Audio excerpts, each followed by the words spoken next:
What's going on, Gooners and Goonerettes? Good to see you guys again. Listen, couple of things we got to talk about today. Firstly, the celebrations over the weekend. What a stream we had. Such a great time. I think we had about 6 people on the stream, which is kind of more than what we've had of late. Shout out to you as well, Mark, for joining us as well. Big up everybody. Big up Danny as well. Um, and obviously, we might be getting the Miss back in the next week as well, so he wants to give his 2 cents. But really, it's you guys that are driving the narrative. So big up to yourselves, everybody, and thanks for following the channel. And it's just one of those things that Arsenal leading the title chase all year, and everyone around us, all the teams, rival fans, everybody just waiting for the penny to drop. And we go through that purple patch. Man City's got to play Nottingham Forest. It's done now. It's done. They're going to run away with it. And we know what kind of a challenge it was for Liverpool last season to just chase them down. 1 point that was in it for about 3 or 4 months. And Liverpool could not bring that back because they tied at their place. It was a draw, which would favoured Man City because Man City were the leading team. And that's why I'm saying when City came to Arsenal, a draw would have been a great result for Arsenal. But the fact is that they won, and that gave them the goal difference advantage. And then up steps Nottingham Forest. And it wasn't just Nottingham Forest. It's one of those things where City, the strikers, have been struggling for a while. Haaland hadn't scored in 4 games, and then he scored against us. And you can see the problems that they had with their finishing with Forest. And that's where I say last season's team was better, because you just had so much more going on with Jesus and Raheem Sterling and Mahrez, and just goals everywhere. And this year, it's like you're solemnly dependent on Erling Haaland. And if he doesn't score, if he ain't getting anything done, it's like the whole thing just seizes up. Of course, Kevin De Bruyne's there. But, he's a scorer, yeah, but he's more of a facilitator, and they don't depend on his goals. His goals are a luxury. They're nice when it happens, but you're not going into games dependent on De Bruyne to score, yeah? And I think that that's where the difference is this season. Anyway, thank you very much, Nottingham Forest. You made our week. Arsenal back on top by 2 points. And we have 3 games now that are very winnable, starting with Leicester away. And I'm not looking for anything less than 9 points out of those next 3 games, because that's what it's going to take, guys, to keep the pressure on. That's what it's going to take. I'm not looking down. I'm not even bothered about third, fourth, and whatever's going on down there. Good luck to all of them teams that are chasing, because that's really what you're doing. We are leading the pack, and we have to continue to do that, because in my experience, when we've led, the confidence is there. Sometimes teams feel pressure when they're leading, but we seem to thrive off it. Yeah, there's this no fear, no scare attitude that we have. And we're just bullish, but we need to find out. The next game is crucial, because we need to find out if Stella's got her groove back. So, good news, bad news. Good news is Elneny signed his extension today. We knew it was going to happen. Worst kept secret in Arsenal. And for us, it's paying dividends to looking after a guy who's been really looking after us. In the face of the fans telling me he ain't good enough, always been an advocate for his play. I know a lot of noise came from you lot when he was played at left back, when he's played at centre back.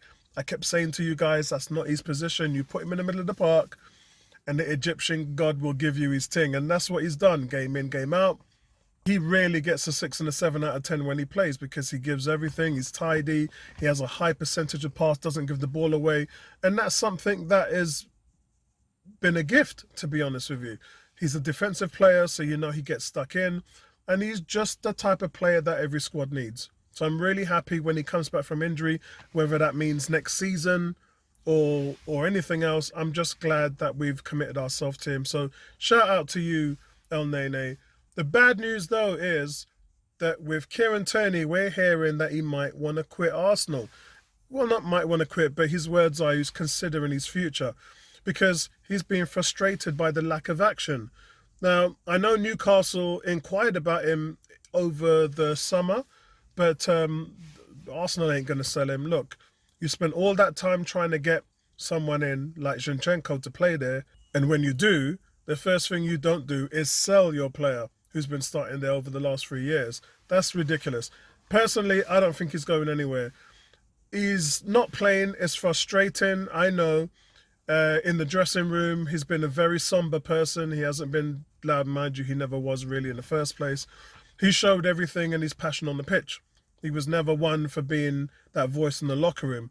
So listen, for me, guys, I think the best thing to do is to just butter him up a little bit, show him a little bit of love. He should be playing more. There's no two ways about that. In many games, he's not even coming on as a sub.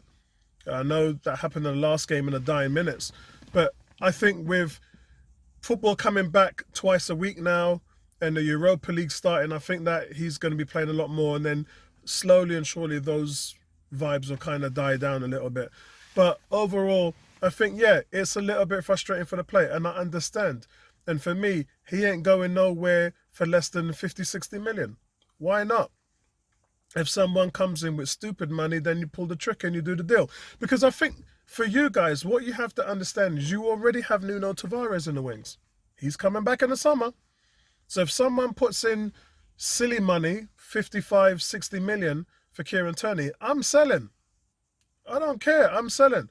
Because then I can then start to groom Tavares, give him some more play time, knowing that you have Zinchenko settled in there, and then use that money to go out and then put towards a Declan Rice deal or whatever.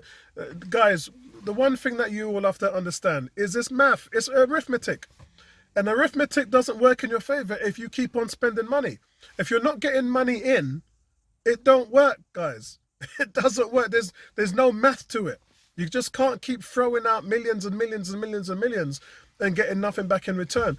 And that's something Arsenal haven't been great at of late. We've not been good at getting money in.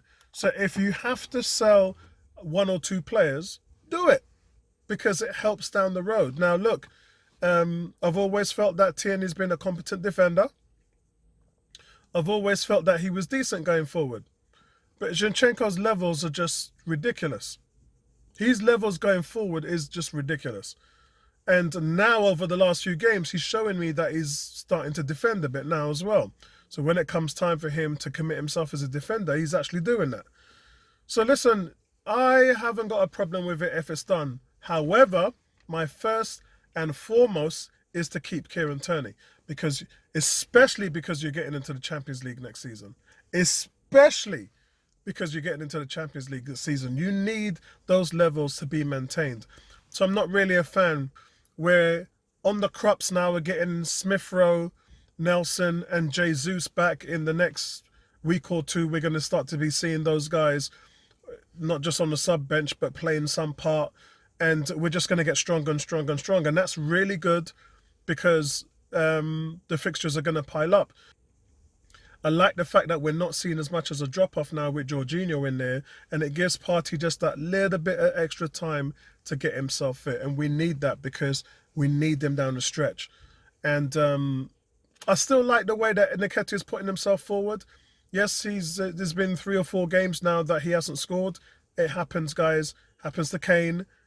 It happens that it's just happened to Haaland, and it's happening to Eddie. So it doesn't mean that he's off the boil, he's crap, he's this or that or whatever. Like I said, he got himself into those scoring positions.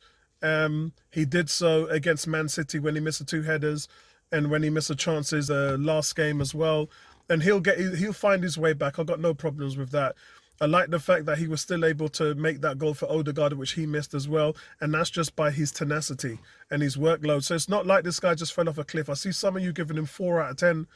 I'm like, what's going on? How are you giving Eddie a 4? And he's still committing himself. Just because you miss chances doesn't mean you have a bad game.